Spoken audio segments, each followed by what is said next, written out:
ఈ విత్తన ఉల్లి కోసం ఉల్లిగడ్డ నాటాలి. ఉల్లిగడ్డ నాటాలి అంటే 10 క్వింటాళ్ళ ఉల్లిగడ్డ మనకు విత్తనానికి పడుతుంది. 10 క్వింటాళ్ళు మేము తీసుకొచ్చినప్పుడు మా కంపెనీ వాళ్ళే విత్తనం పంపించారు. ఇది నాసిక్ రెడ్ 45 అనే రకం, ఇది వాళ్ళు కంపెనీ వాళ్ళే పంపించారు. అప్పుడు ధర 3,000 రూపాయలు క్వింటాలు ఉంది కాబట్టి మాకు 30,000 రూపాయల ఖర్చుతోటి ఇది విత్తనం వచ్చింది. 10 క్వింటాలు ఒక ఎకరానికి విత్తనం పడుతుంది. మిగిలిన ఖర్చులు ఇంకొక 30,000 రూపాయలు మాకు పైనుంచి ఖర్చులు అవుతున్నాయి. మొత్తం 60,000 రూపాయలు దీనికి ఖర్చు అవుతుంది.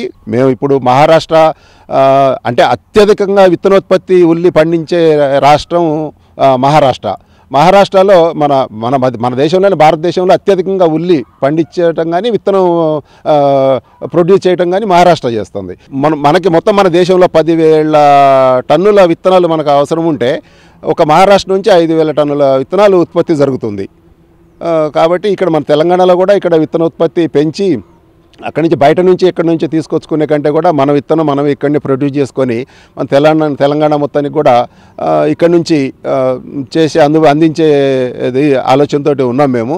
రసాయనిక ఎరువుల్లో మొదటి దఫాగా 315 ఎరువుని ఒక ఎకరానికి 50 నుంచి 60 కిలోలు విత్తనం నాటే సమయంలో ఇచ్చాము.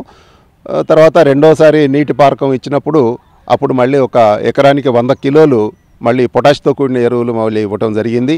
ఇప్పుడు మూడో దఫా ఇంకా ఇవ్వాల్సి ఉంది. దీనికి అధికంగా పొటాషు దీనికి వాడాలి. ఎందుకంటే పొటాషు వల్ల ఈ ఉల్లి పైరుకి వచ్చే తెగుళ్ళని తట్టుకునే రెసిస్టెన్స్ పెరుగుతుంది ఉల్లికి.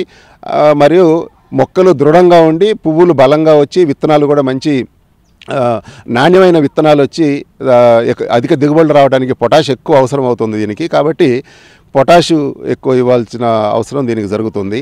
మొత్తం 3 దఫాలుగా ఒక 200 కిలోలు పొటాషు, యూరియా, అమోనియం 3 కలిపి ఒక 200 కిలోలు 3 నుంచి 4 దఫాలుగా ఇవ్వడం జరుగుతుంది. ఎక్కువ వేడిలో ఇది విత్తనం పాలు పోసుకునే ఇది తగ్గిపోతుంది కాబట్టి డిసెంబర్ ఆఖరి వరకు ఇది నాటుకోవడం చాలా ఉత్తమం.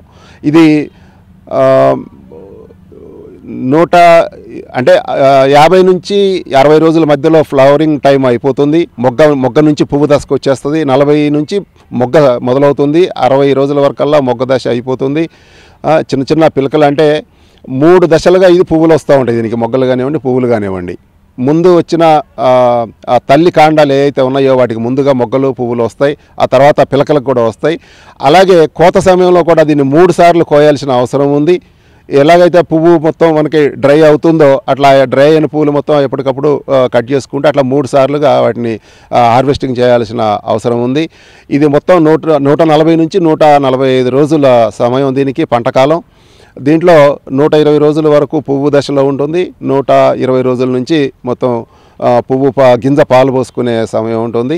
ఇదంతా కూడా మొత్తం 145 రోజుల వరకు 3 దశలుగా దీన్ని హార్వెస్టింగ్ చేసుకొని మనం పరదాల మీద ఈ పువ్వులని ఎండబెట్టుకొని వాటిని అన్నీ మొత్తం కలిపి ఒకేసారిగా మనకి కర్రలతోటి కొట్టి అయినా విత్తనాలు చేసుకోవచ్చు. లేదా ఏదైనా చిన్న ట్రాక్టర్ లాంటి వాటితోటి తొక్కిచ్చైనా కానీ విత్తనాలు తీసుకోవచ్చు వాటిలో నుంచి. ఆ తర్వాత చాలా తేలిక పని.